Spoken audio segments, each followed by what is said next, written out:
What does it truly mean to be free? Is freedom just the absence of oppression, or is it something more profound and active?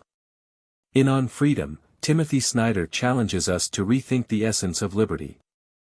Drawing from history, philosophy, and contemporary struggles, he redefines freedom as not just an individual pursuit but a collective responsibility. If you've ever wondered how to protect your own freedom while fostering it for others, this is the book for you. Stick around as we unpack Snyder's thought-provoking insights on what it means to be truly free in a world that often tests those boundaries. Timothy Snyder's On Freedom is a profound exploration of one of the most cherished and contested concepts in human history. Rather than presenting freedom as a simple, static ideal, Snyder delves deeply into its complexities, examining how it has been interpreted, misused, and fought for across different eras. He begins by challenging the notion that freedom is merely the absence of constraint, arguing instead that true freedom requires active engagement and responsibility. For Snyder, freedom is not just an individual state but a collective condition, dependent on societal structures and shared values. The book opens with a reflection on the paradox of freedom in the modern world. Snyder observes that while many societies claim to value freedom, it is often hollowed out by forces such as inequality, disinformation, and political manipulation. He draws parallels to historical moments where people were lulled into complacency, allowing their freedoms to erode under the guise of security or prosperity. Snyder argues that freedom cannot be taken for granted, it must be continually defended against both external threats and internal decay. One of the central themes of On Freedom is the relationship between freedom and truth. Snyder contends that without a shared commitment to truth, freedom becomes meaningless. He explores how authoritarian regimes weaponize lies to undermine public trust, destabilize institutions, and divide communities. In a world awash with propaganda and conspiracy theories, Snyder urges readers to seek out reliable sources of information and to critically evaluate what they consume. He emphasizes that truth is not just an intellectual exercise but a moral imperative, essential for the survival of free societies. Snyder also examines the economic dimensions of freedom, highlighting how inequality undermines liberty. He argues that extreme wealth disparities create conditions where the powerful can manipulate the system to serve their interests, while the disenfranchised are left without real agency.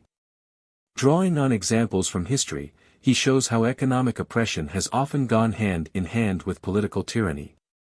To achieve genuine freedom, Snyder suggests, societies must address systemic injustices and ensure that all citizens have access to opportunities and resources. Another key aspect of the book is the interplay between freedom and responsibility. Snyder rejects the idea that freedom is purely individualistic, instead framing it as a shared endeavor that requires cooperation and mutual respect.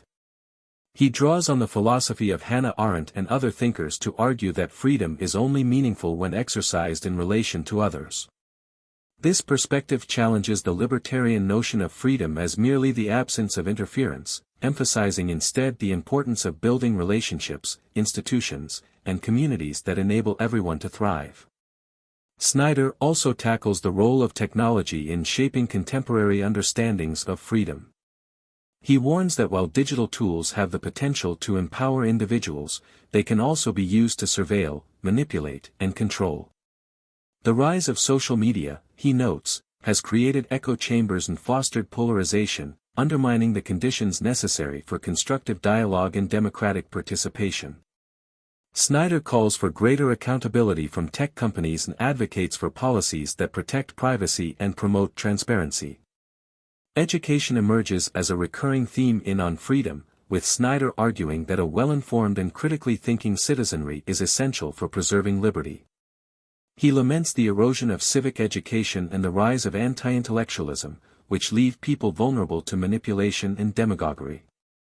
To combat these trends, he emphasizes the importance of teaching history, ethics, and critical thinking, enabling individuals to understand their rights and responsibilities in a free society.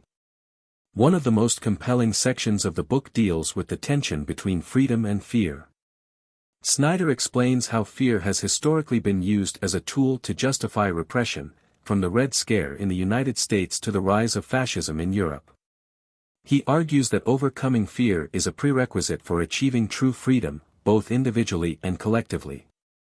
This requires courage, resilience, and a willingness to take risks in the face of uncertainty. Snyder's discussion of freedom also extends to the environment, where he highlights the existential threat posed by climate change.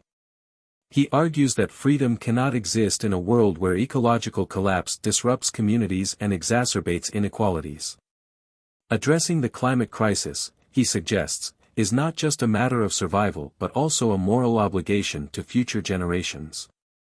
By protecting the planet, we safeguard the conditions necessary for freedom to flourish. The book also explores the role of protest and dissent in advancing freedom. Snyder celebrates the courage of individuals and movements that have challenged oppressive systems, from the civil rights activists in the United States to the dissidents in Soviet-era Eastern Europe.